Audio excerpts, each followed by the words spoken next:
It is the Frank and Friends show. Hi there, I'm Frank Murphy. And I'm Kristen Detrow. Kristen Detrow, I'm so excited.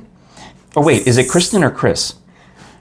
Well, because your husband refers to you as Kris on yes, Facebook. Right. I've known you I met you, 20 years ago, and you were Kristen. Exactly. And now you're... I'm kind of going back to Kristen. Moved here recently from California. Yeah. And I went by Kris out there for like the last 15, you have to. That's a California years. law. But I switch every other state that I move to. Kristen Jenner doesn't call herself that, right? She's Kris Jenner. Right. She just stays Kris. But I'd like to switch it up a little bit. I think you're smart. Well, I'm so glad that you're here, and I'm so glad that y'all are watching, listening, and liking, and sharing, and subscribing on YouTube, especially there. We're getting so close. So very, very close to the next plateau, to the 700 subscriber plateau. We need to get to 1,000 before it actually counts, but you can help out by hitting the subscribe button on YouTube. You may want to smash that button for notifications. I forgot to tell you that we have one viewer, Renee, who appreciates it when we're gentle on the bell, and I should have mentioned that before we started. This is for you, Renee. Good job. That was nice. Now, if we say something bell-worthy at any time, the bell is there for you. You also can purchase our Frank and Friends show merchandise. Like, I don't know what I did with the beach towel. Oh, well, it's over there somewhere. I see it. We've got the mugs, you've got the clothing, the apparel. You might want to get one of our t-shirts, tank tops, bucket hats, something along those lines. And we appreciate you getting all of that junk, and it supports us when you go to frankandfriendsshow.com/store. Bucket hats are so cute. Are they? Yes. Because I had to get talked into the bucket They're very hat. in. I designed a bucket hat because you go on this website. It's called Teespring, and I don't know if I have a picture of it here, but I can probably find one. And they're ugly, but the logo doesn't fit on the bucket hat. So the part of the conceit to it is you just see parts of the logo in different places, and you kind of understand, oh wow, you have to be in on the club to know that that's the Frank and Friends show logo, or at least part of it. So I made a version of it where one whole logo is in the front, but the rest of it are in parts all over. That's cute. Yeah. That's a cute idea. Well, you can buy one. I'll sell it to you wholesale. Aren't you sweet? Since you're a friend, we can use the code. This is coming from the man who wears the dead man's clothes. Oh, did you like it? This is another one of Eddie Mannis' Dead Dads. It fits you perfect. Well, I know. I'm shocked that I'm exactly the same size as Eddie Mannis' Dead Dad. But part of it is the range of sizes. I think I mentioned this last week that they had, it's like my closet upstairs. I've got my skinny shirts and my fat shirts, and they're in a range. Yes, absolutely. Same. And same with Eddie's dad. He had all of these shirts in different sizes, and this one I think this is one of the Joseph A. Banks, isn't it? Is that? Can you tell? Oh yeah, baby. Sweet. And it's just smooth and. Oh yeah, it's been cleaned and pressed and well taken care of. Now you're going to tell me next time, right? Because I am an estate sailor. So you go to estate sales? Oh, yes. My neighborhood, there's always a sale on the lawn of somebody around here, but that's not the same. You want the estate. Well, now I don't like when somebody puts out a yard sale sign, but it says estate sale, and it's actually a yard sale. That ticks me off. I want to go to an actual estate sale with where I step foot in the house with inside. air conditioning, and I get to go through every room, preferably the garage and a basement. Oh, okay. So what are you looking to buy? Because I'm thinking my family might be looking to sell. We have, between when my mother... You're going to cut me a deal? I'm just saying, when my mother passed, we had so much stuff to get rid of. I don't even know how we got rid of it.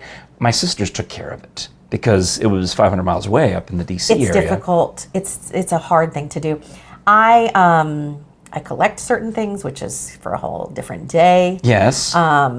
I buy clothing, I resell things, I will buy, you name it. I buy home decor. That's my grandma was that way. She would love going to yard sales and buying things that she had this fantasy that she would someday open an antique store. So she would buy things with the intention of ultimately reselling them, which never came to fruition because she didn't open an antique store. She ended up in her older days, in her 80s and 90s, she was working at a thrift store, a charity thrift store, and she was so happy. Made her happy. She probably donated a bunch of her own stuff and sold it. I have lots of big ideas like that too. I've thought about starting a thrift store and I haven't. Yeah. I've even sold my own CDs before and then changed my mind and bought them back. I didn't know you were a recording artist. Okay, I'm not, and I know no one owns a CD anymore. Oh wait, are these CDs you've sung on? You're on them. No, just my own, like, Tim McGraw. Oh, okay. Because if I were selling my own CDs, it would be me talking of, I would sell a CD of me. Yes, I'm not quite there yet. All right. I don't have that. I'm not either. But, okay.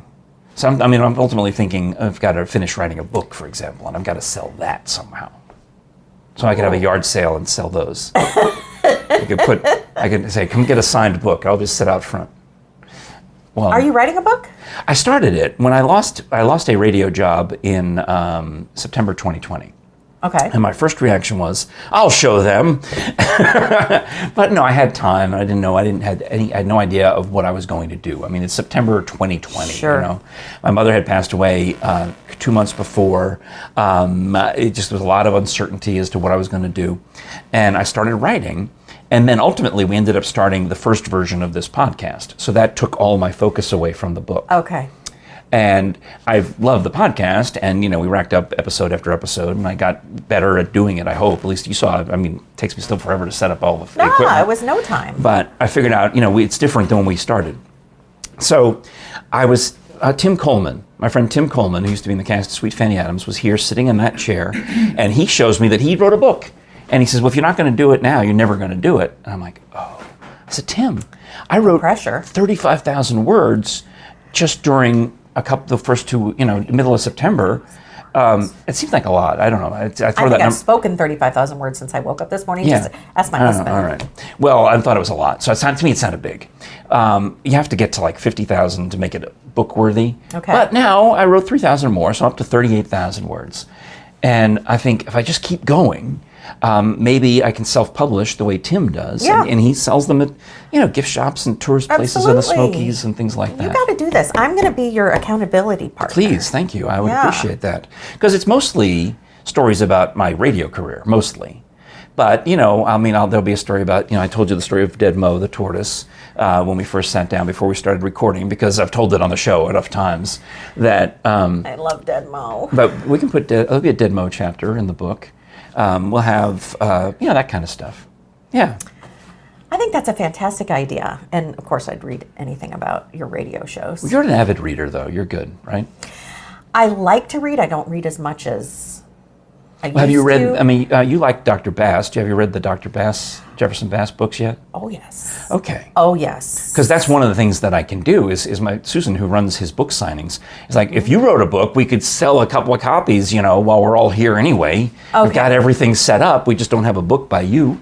So there's nothing holding you back. You really got to get on this. Well, yeah. I got to get it printed. That's pretty much the main hurdle that needs to be. Okay. All right. Edited and printed, and that's kind of. But a lot of these things. I love editing. A lot of these things, it's like my merchandise. These mugs were blank until I bought them, and then when I bought them, they printed the logo on them, and now they're mugs. So it's similar with books nowadays. They're printed on demand. You don't have to print 1,000 copies and then try to sell them. I know, isn't that cool? Yeah, you wait until someone buys one, and then Amazon or somebody's like, okay, I guess we got to print one of his books, and they sell it and they ship it off. It's amazing. So, all right. I'm going to call you at 4 a.m. Do you want me to start at 4 or accountability? No. I read your Facebook posts usually when I wake up. And those are at 4 a.m. Yeah, but that's like when I'm finally asleep. Okay. That's when I'm Fair enough. That is, to me, 4 a.m. is the worst hour of the day, because I think everyone is too tired, whether you stay up late or whether you get up early. I think it's the worst. Because I used to work morning radio. You did. Yep. Your husband did. Yep. And something about 4 a.m., it isn't meant to be. I completely agree. You can stay up till 3 and be woohoo, but 4... You can wake up. 5, it's like, okay, a lot of people are up at 5. Yeah, that makes sense. I never thought about that. Yeah, there's something about the 4 o'clock. So nothing good happens at 4 I would get up for radio. I'd usually get up maybe at 4:30 and still be miserable, or try to get up as late as possible and try to slide in. If the show started at 5:30, I'm 5:29. If the show started at 6, I'm 5:59. And I would do my homework the night before, because that way I could sleep peacefully. The guys who can get up can go to bed and then get up in the morning and do all their prep in the morning. I can't It's too much pressure. No, way too much. Too much pressure. I like to have it done and go to bed. Well, you know, I sent you a list of My husband did a topics. show for 35 years, started at 6 a.m., rolled in at 6:05 every day. It's the truth. Ask anybody from his show. Well, one of the chapters in my book is how we used to, when I worked at Kevin and Bean and at K-Rock, we used to tease Rick Dees because he would, for his 6 a.m. show, would come in at 7:40. And Seriously? Yeah, and this is the days before voice tracking. He had put all this stuff on cart, and they would play these carts of Rick, and some of it was so generic, and we would listen to it on our way in because he came on at 5, and we would hear these generic bits, and we'd even listen in the office because we were just so mad that Rick Dees didn't have to go to work as early as we did, and it'd be things like, "Oh, Rick Dees in the morning. Dodgers played last night. Oh, how'd they do, Coach?" And the coach would say, well, they won, they lost. And then you'd hear Rick go, And one of the guys who worked there told me that there were 3 carts for earthquakes. Strong, it's like Goldilocks, strong, medium, and severe. So that if there was an earthquake and Dees was on vacation or Dees hadn't come into work yet, or in any circumstance, did you feel that earthquake? That was like, and they were like always there, always ready, the Dees earthquake emergency carts. But he would have some, and it would be maybe bits that he taped before, the night before, or the morning before, or whatever. But they would fill the first hour and a half of his show until 7:40 with pre-taped things. And it sounds so non-interesting in this day and age because that's how radio is done. Every syndicated morning show, you have to pre-tape your stuff and send it out to the affiliates so they can stick it in between their songs instead of the, like if we run on Lake FM, we run a syndicated morning show and we run classic hits, but it would play on a country station or on a top 40 station, it doesn't matter. Right. Because the bits just show up and they're encoded so that the song if the song's got a 13-second intro, it just starts playing 13 seconds before they're done talking, and it's all electronic, it's all magic. It's incredible. Yeah, well, they used to have. I don't understand any of it. Rick had a staff of people who would have to do that manually with tapes and make it sound like he was there. I never made it to earthquake cart status. No, no one did. I mean, that's a weirdness of Rick All right. Dees, and completely unnecessary because L&K or anybody could have come on and go, "Hey, that was an earthquake, everybody. Hope you're okay." Did you ever feel an earthquake when you lived in Cali? Oh, sure. Yeah. I missed the big ones because I was traveling. Oh, really? It seemed like I had this knack for being out of town when earthquakes would strike. And I worked at Power 106. My family still lived back in Virginia, and I would flown home to visit. It was almost a year of this, and I get back to work and I see on the news that there's been some kind of earthquake, and I get to my office and the pictures are askew. Maybe one little piece of glass is broken. Okay. The Northridge earthquake was the biggest one when we lived out there. Yes. It was my father-in-law's birthday, so we were back in Virginia at his birthday celebration, and we're panicked because we get, we're flying in on the day after the earthquake or the. And all you know is what you've heard on the news. Right, and there's places in Burbank that have collapsed. There's places mostly in Northridge. It's all, it sounds horrible. We get back to our house and we're looking around, and we had a lucky leprechaun who would sit on the mantle of the fireplace. Of course you did. Right. He fell and broke. Everything else was fine. Unlucky leprechaun. No, he saved us. He took one for the team. Oh. He dove down and he sacrificed himself, I believe, to protect the rest of the house. Now, granted, my wife was a little obsessed about it. She would buy earthquake tack, and we had it's like putty, like Yeah. And yeah, so all the important stuff was tacked down or tacked to the wall, or we'd have Straps. yeah, Straps. yeah. So I mean, we didn't know, but we never really had a serious earthquake problem in our house, even though just a few blocks away, there was an apartment building that pancaked on the parking garage underneath. Thank goodness it was 4 a.m. No one was hurt in that particular building near K-Rock. Oh, but, thank goodness. Certainly. We felt several when I lived out there. You were we in Sacramento? San Diego. Yeah. Well, that's America's most beautiful city. They don't have earthquakes. Yeah, that wouldn't happen there. It doesn't add up. Require dust, and there's no dust, no bugs, no rain, no humidity. Now, a guy I know went to San Diego just this past summer, and he said, "Oh, don't go in June. They have June gloom." And I didn't realize San Diego had the June gloom. It does. I know that LA does. It's very real. Yeah. Oh, it's depressing. So yeah, I know if you've never been to San Diego and you want to go on vacation, don't go in June.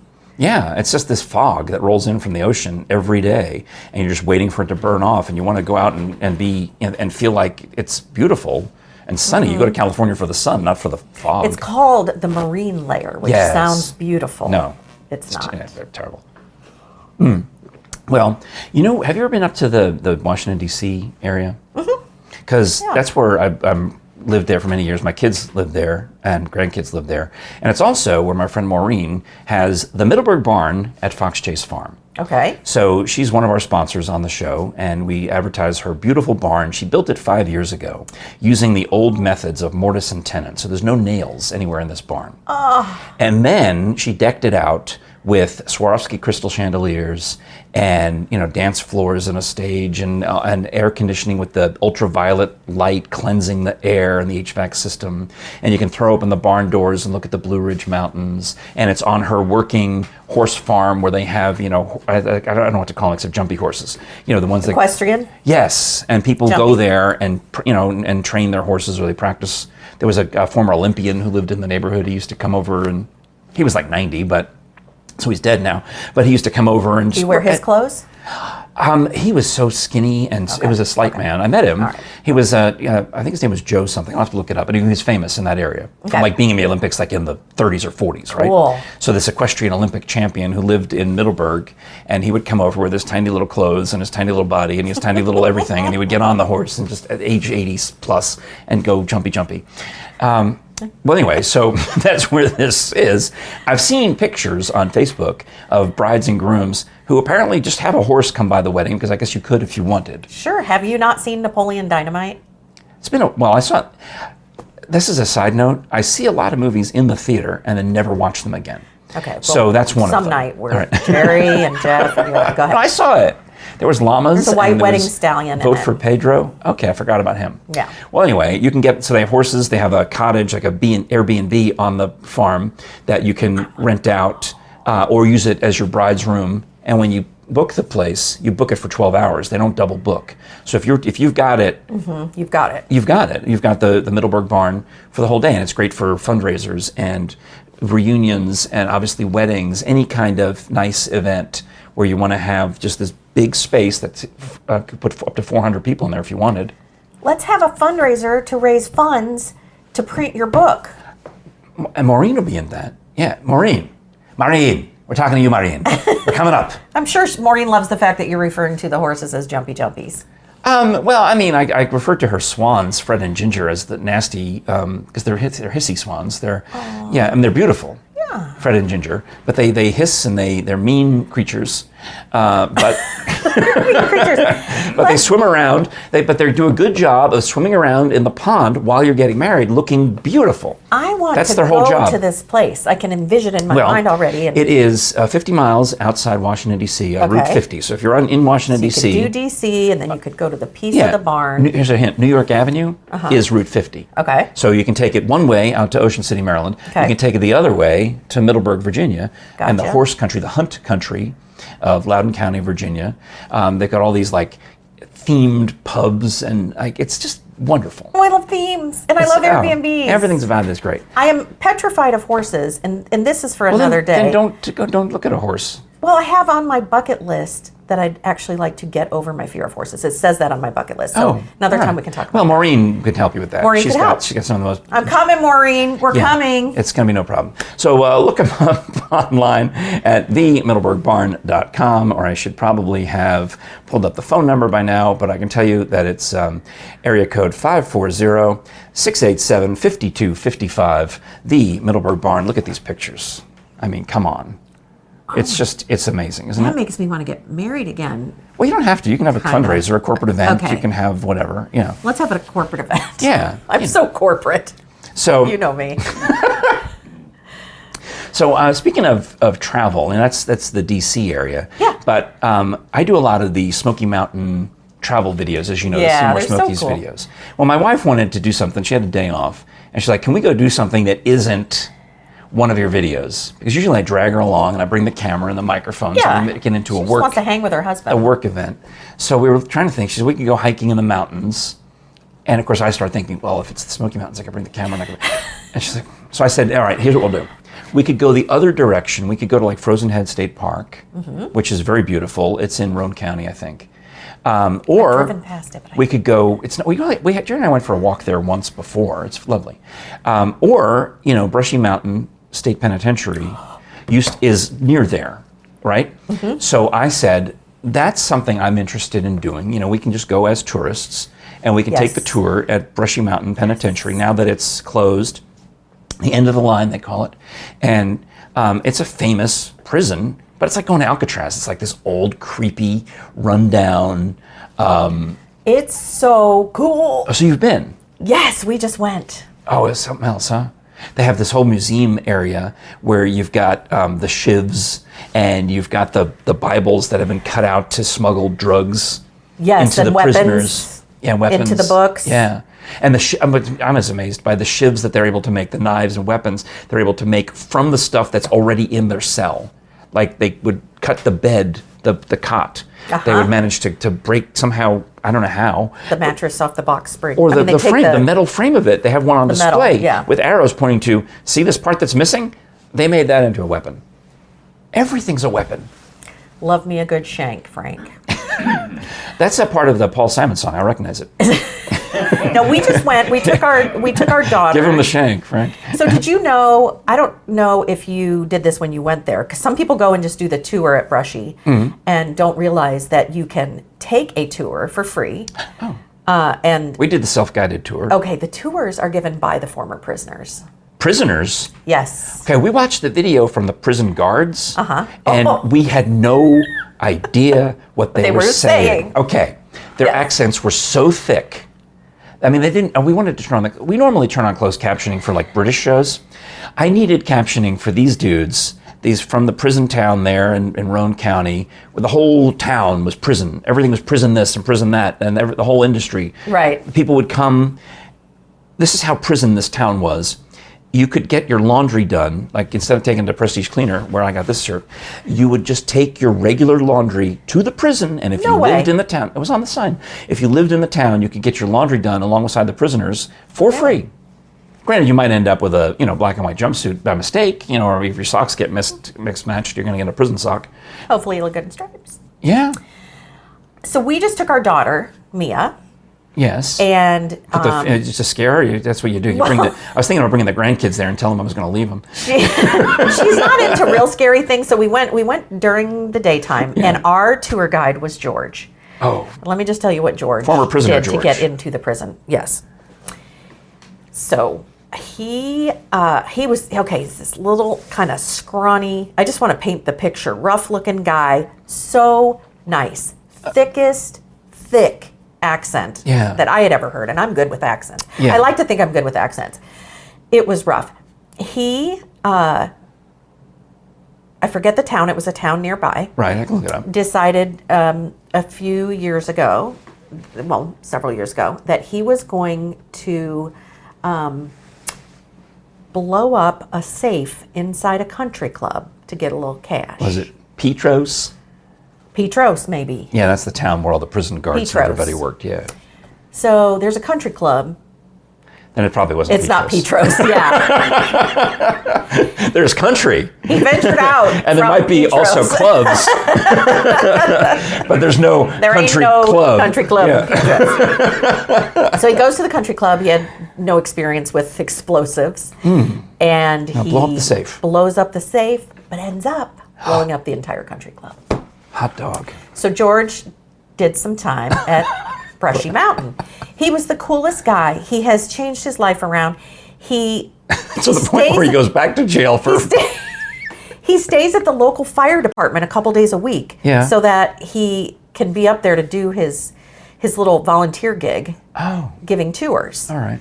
And the accent was so thick that our daughter, who's from Africa, she had a thick accent when we adopted her. Well, she was like you did a good job of teaching her English because she got an A in English, I heard. Well, she did get an A in English, but she learned her English, unfortunately, from Disney Channel. So she sounds literally like a Disney Channel kid. My little Ethiopian who sounds like whatever the Disney Channel kids are.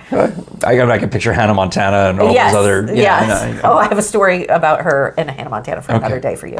Anyway, so George is giving our tour, and we had to stay at the back of the group because Mia, I had to translate for her. She kept going, Mama, I have no idea what he's saying.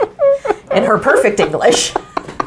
Anyway, it's the coolest little afternoon adventure, didn't you think? I thought it was neat. A little eerie. We ate at the restaurant. Oh, did you? We didn't do that. When you first arrive, where you buy your ticket, they've got a cafeteria-style restaurant, and they give you the food on a prison tray, and it's kind of, we had just barbecue meat in a pile, I think. They have a moonshine. They have a moonshine distillery. It's called End of the Line Moonshine, and they say it's the first legal moonshine to be produced there, because because they produced it, but not plenty of prison wine, toilet wine made in that place for years, I'm sure. But yeah, it was discouraging and depressing to walk through and just see, the tiny little cells and everything, and the hole where you'd go for solitary confinement. Now, have you been to Alcatraz? Yeah. Okay, it was reminiscent. It was reminiscent of Alcatraz. Well, I mean, because if you think about it, was bad. Brushy Mountain, the original Brushy Mountain from the 18-whatevers, burned to the ground, and then they built this one that we know in the 1930s and 40s. So it's got, I think Alcatraz, a lot of it was probably built around that same era. So you have that idea of, of like, think about J. Edgar Hoover and, hey, I'm going to send you guys to the pretty behind boss, the Gray Bar Hotel. What was that? I don't know. I'm just trying to. If I really were doing my 1940s accent, I'd talk fast in the Atlantic accent and talk about, listen, cop, I'm gonna take you down, see? We're gonna. You do that so well. It's all BS. You know that, right? No, accents are BS. They're hard to do. I mean, it's fun. I do it for laughs. I do it. I'm not trying to legitimately pass myself off as that accent. You're not looking for an Academy Award. Right. I'm just doing it for laughs. But I do love a good accent because you listen for the R sound and the vowel sounds. And then you can start to pick up on accents that way. We are... Like in Tennessee, I think we were related at some point. You and I? Yeah. Because East Tennessee, they take the I sound and they flatten it. It's called flatten the I. So remember the convenience store Pilot? I would, as a northerner, as a Yankee, I would call it Pilot. But here, it's almost like they flip it. It's Pollitt. Yeah, Pollitt. It's like it's almost like it's P-O-L-I-T, Pollitt. Yes. Not that it's there anymore, because now it's Casey's. But so, and then it's interesting. Like Weigels is Woggles. Yep. Yeah, almost. I love it. Yeah, so you take the I. That's one way to listen for that, versus a Texas accent or a Louisiana accent or some other. And we have, I think, 5 vowels, right? 6 vowels: A, E, I, O, U, and sometimes Y. Yeah. But I think we have 14 vowel sounds. So sure. It's very difficult. Well, that's the fun of it, though. I mean, that's the. It is. My wife likes to do the Minnesota accent, or the I can do a New York accent. I mean, I'm from New York. It's easy, that's the easy one. You got that down. Yeah. What about you? I still find myself saying here sometimes, like, what was that? Oh, you're from Kentucky originally? I was born in Kentucky, but I moved when I was 2. I've lived all over. I've lived in New York. I've lived in Australia. Do you ever do a California accent? That's fun. Have you ever seen? Because it's like an exaggeration. Jump on the 5. Oh, yeah. Take it to the 101. On Saturday Night Live, yeah. Off on Ventura Boulevard. That's from Saturday Night Live. The what do they call them? The Californians. The Californians. Yeah. I love it. The Californians. I used to live. I used to live near the 134. Did you? Oh yeah. I was right on the 101. Oh no, on the 101. Totally. Oh my. Yeah, That's great. right by the bay. So one other thing that we did, my wife and I did for a kind of a recreational vacation this summer is one Sunday, I wanted to go visit our friend Father Michael Woods, who is a priest from Carlingford, Ireland. And we actually went to Ireland. We went 6 years ago. We went to Ireland and we went to Carlingford, and we were right there. We went to visit his family. We met all the Father Michael Woods brothers and sisters and everything, and that's where I learned my Irish accent. Was sort of copying them. I did. Excellent. So we wanted to go visit him on a Sunday because he's headed over to Ireland for the month of August to Can I just vacation. ask you, was it as beautiful as it looks? Yeah, it's good. It's good. It's green, very green. Yeah. They say every shade of green under the sun is there. You look around and you see all these different shades of green. It's not just one. It's every single one, every shade right there. You look out to see the vista. Well, anyway, so he now used to be a priest in Knoxville. They transferred him to the Crossville Parish. Actually, it's Fairfield Glade. So it's all retirement folks. So he's doing funerals like 3 a day. Yep. So it's an older parish, but he's 80 and he loves it out there. He's just in heaven. So we went to visit him, and he had to, as soon as the mass is over, he's happy to see us, but he's got to then go do the next thing, a Knights of Columbus installation. Okay. And I said, well, while we're out here, we heard there's a Buckies nearby. And he says, oh, you got to go to Buckies then. When you go to Buckies, you want to get the Texas brisket. That's what you need. Go get yourself the brisket. That's what you want to get to Buckies. So we go, and of course then it's a complete flip, because then you have all these people in cowboy hats screaming at the top of their lungs about the brisket being on the carving board, or the pork being on the carving board, or the chicken, or the turkey, or whatever. Had you ever been to a Buckies? No, it was my first time. Oh, it's wonderful. Now, where have you buckied? We've only buckied twice. Most recently in Georgia. What's the town?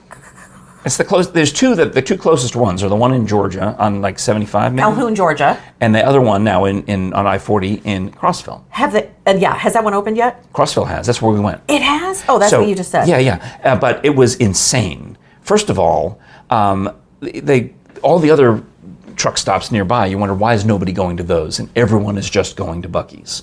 And they park their car. There's like 2 giant gas stations of pumps, right? Yeah. But people just leave their car there and walk into the store like they're at the Pollitt. Which is frustrating, because there's huge parking lots. It's the size of a Walmart. Mm-hmm. And you go in, and but it's not a Walmart, because it's still just a convenience store. And they're building one in Sevierville at exit 407, which will be tied for the world's largest Buckies. Okay, let's back that thing up. It's not just a convenience store. It's not a Walmart. It's not a Walmart, but it is not just a convenience store. Okay, well, they sell the same things. Let's talk about what they have in there. What are some of the things you saw in there? Well, I saw a lot of Buckies themed things. First of all, you get the food. You get that big counter with the meat being made and sandwiches. So we got the sandwiches, but there's no place to eat. So you can't sit down. We had to go outside. True, I never thought about that. Right, so it's just a convenience store that is huge. So we took our sandwiches, our brisket sandwiches, and we went outside, and I found they're selling these fire pits, right? These portable fire pits. Okay. Well, they had them stacked 3 high or 2 high, and that made a perfect dining table. So as we're eating it, some guy notices, I'm thinking about getting one of those fire pits. So you got to get 2 if you're going to use it this way. And then we went back in, and they had Dippin' Dots, which is the worst ice cream in the world. It's not even ice cream. They have no Dippin' Dots they're too cold. You can't taste anything. And we were there on National Ice Cream Day, and I'm not getting Dippin' Dots. Yeah, no. So, but they have fudge and all these things they make there, and that seems to be a conceit at Buckies, is they make their own versions of things. Like you get, instead of Cheetos or whatever, or popcorn, you get the beaver nuggets. Right. Buc-ee beaver nuggets, which are like little flavored, like Cheetos, but it's sweet flavors, salty flavors. Or you get, instead of a Reese's peanut butter cup, actually I have it over there, I haven't eaten it yet, they have this Buc-ee thing. The dark chocolate and peanut butter, or milk chocolate and peanut butter, but it's the Buc-ee brand, and it's $2 instead of the $1 for the Reese's peanut butter cup, which they also sell. Yes, and they do sell regular Cheetos and sure, but it's hard to find them. I have my meal that I get when I go. But everywhere you go, there's going to be a Buc-ee's version of whatever it is you buy, most likely, except for maybe the sodas and the drinks. Well, they have a clothing section. So you think maybe you're going to go in and buy just a regular shirt, or you need something, so you go over there, but everything is Buc-ee'd. And when he says clothing section, it's a department, it's a merch store. Section. Like I sell Frank and Friends show merch. You can buy the bucket hat, you can buy the shirt, you can buy the t-shirt, you can buy all the things on the website. They have everything there that is Buc-ee'd. So they have hats. Everything. Hats. We've tied head to toe. I'm sure they have some kind of glasses. They certainly had shirts. They had bathing suits. I was going to say bathing suits. Yeah. They had underwear. I saw boxer shorts. They had outerwear, sweatshirts, sweatpants. They had shoes. Socks. They had slip-on Buc-ee's shoes. And ultimately, the thing that I took a picture of was the Buc-ee's socks, because that to me was the most ridiculous of the Buc-ee's items. I think the socks are cute. No, they are cute, except they are no-show socks, so you're not even going to see them. Oh. Oh, no, I saw tube socks. I know, but yes, that's Okay. fine. Tube socks make sense because The you would no-show see. doesn't make sense. Why You don't would want to you- get Frank and Friends merch. That doesn't show. So that to me was ludicrous that they had, and also had this. You could a deer feeder if you want to hunt. It's like a bird feeder, except when the deer come to eat out of it, you kill them. See, convenience stores don't just sell deer A feeders. 350-pound all-in feeder is what it is. You want to know what I get when I go there? What? I get pecan chicken salad. Oh. Their pecan chicken salad. And then I get sour cream and onion ruffles. And then I get a Coke because they have, the really good crunchy ice. The little the nugget ice? Ice balls, nugget ice. Yeah. Nugget ice. And they do push the beaver nuggets a lot. They're at the cash registers. Those are, they're I didn't everywhere. think they were that great. I mean, they're like Cheetos, but except you can get them sweet or salty. They're just basically little I haven't puffs. tried them yet. Okay. Good to know. I mean, if you're into that, you could just as easily get popcorn or caramel corn or some other. If you're into beaver nuggets. I mean, it's their thing. It's not a lot of people buying them. I saw one kid buying a bag of beaver nuggets. He brings it over, and his mother's like, "Why are you buying that? They're giving it away for free over there. Go get a free sample." Was it so? I mean, literally, y'all, you have to walk like this. Yes. In there, like, It was excuse me, packed. pardon me, like general admission at a huge concert. Yes, That's what packed, it's like. and the in there. lines were long. But I was surprised how fast they moved because they want to get you out as fast as possible so more people can get in. I have a trick. They had a beaver costumed guy, a Buc-ee costume guy, walking around taking pictures. I love mascots. A mascot guy. I missed You have a Buc-ee. trick. I have a trick. So, well, it's hard. It's maybe hard to explain, but we park at one end. I go in, get the food all the way at the other end, come back and ring up near where we parked because those registers are faster than the main. Yes, Yeah, so good go trick. in the side door. Good. There you go. There's your Buc-ee's trick. Well, if you're not going to get Buc-ee's merchandise, I hope that you'll get some of ours. And you go to frankandfriendsshow.com/store. We've got the beach towels, which I'll have to get one for the next episode, unless your fine husband wants to find it. It's down there. See the mason jars under the chair? There's a beach towel under there. Oh, that's fun. I know it's hard to believe, but I've got one. You can throw it at your wife. I'm making your husband do some work for us because he's going to be on an episode. Thank you very much. That looked great. I love it when things get thrown in off camera. I don't vouch for anything my husband says when he's here next time. Okay. So, look All right. at this. But Wait. isn't that beautiful? It is. It's got the Frank and Friends logo on it. It's very soft and plush. soft. It's nice. It's nice. Yeah. I like it. Well, you can buy one wholesale. I'll give you the code. Maybe we'll have a sale. Yeah, sounds good. Maybe I'll make a special. I'm buying one of these. It's really they're- soft. I know, they're good. And so I've got all that on there, along with the hats and the shirts and the drinkware. I got to get some pint glasses. I think they look cool. That would be. Yeah. They're on there. I just have to buy one. And that's what you're doing when you buy stuff. You're supporting us. Also, when you go to audibletrial.com/frankandfriendsshow and sign up for a free 30-day membership, you're supporting the Frank and Friends show. And you get to listen to just thousands and thousands of things on Audible. They say it would take 300 years. And that was last week, so now it would take even longer to listen to everything on Audible because they keep adding every week new audiobooks come out.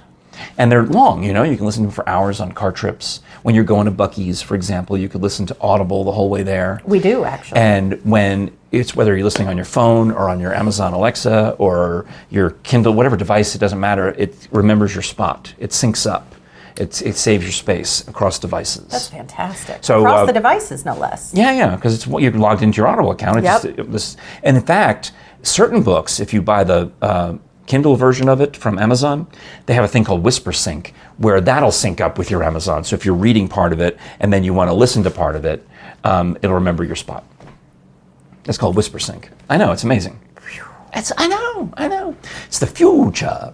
Well, anyway, at audibletrial.com/Frank and Friends show, get that free 30-day trial. And like any premium member, you get a credit for one MP3 download every month. So you get one during the free month that you can download and keep forever, regardless of whether you stick around. I'm just making a toga. Okay, make yourself comfortable. You can jump in the pool. Looks like the sun came out. You can get outside and enjoy the weather. We do appreciate your watching, liking, sharing, subscribing, especially on YouTube, because we're getting close to 700, almost at 800. And smashing that button for notifications. Help us get over the top to 1,000. You can also listen on any of the audio podcast apps, including Audible, to the Frank and Friends show. We're putting out 2 episodes a week, plus the Seymour Smokies episodes about twice a month. Kristen Detrow, thank you, Kris. I love you, Kristen, Frank. I love you too. You can come back, you did fine. Thank you. I did fine. Did I pass? Yes, you did All great. right. Awesome. And we didn't even get to all your topics, so that means you definitely can come I got back. topics for days. That's why the 4 a.m. club was on your 4 a.m. questions. Exactly. What makes you so happy that you could blank? I'm like, oh, that's a great question. Feel free to borrow. All right. Kristen, thanks so much. Thanks. It is the Frank and Friends Show. I'm Frank Murphy, I'm Kristen Detrow. and we'll talk to you again next time with your husband, Jeff, next time. Yay!